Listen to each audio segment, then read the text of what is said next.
আসসালামু আলাইকুম বন্ধুরা, দেখতে দেখতে আমি এখন উমরা পার্ট 3 তে এসে পড়লাম। বন্ধুরা, এখন আমরা মদিনায় নবীজিকে সালাম দেওয়ার জন্য মসজিদে নববীর দিকে যাচ্ছি। তো গাইস, এখন আমি মদিনায় আছি। এখন আমি হারামের এরিয়া যাচ্ছি। চলুন তাহলে দেখা যাক। তো গাইস, আমি এখন ব্লগটা কন্টিনিউ করছিলাম। আমি এখন মসজিদে নববীতে যে ব্লগটা কন্টিনিউ করবো।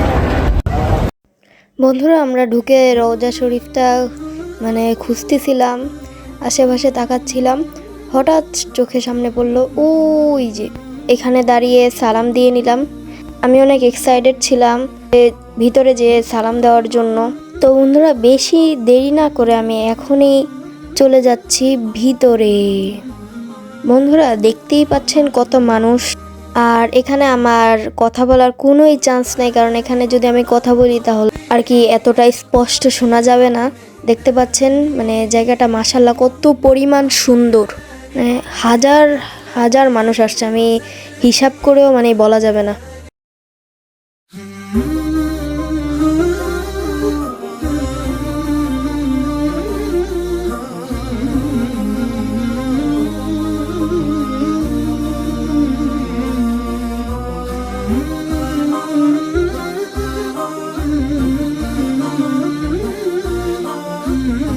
সো বন্ধুরা, ব্লগটা এই পর্যন্ত। আমি নেক্সট নিয়ে আসছি উমরা পার্ট 4 মদিনা জিয়ারার ব্লগ।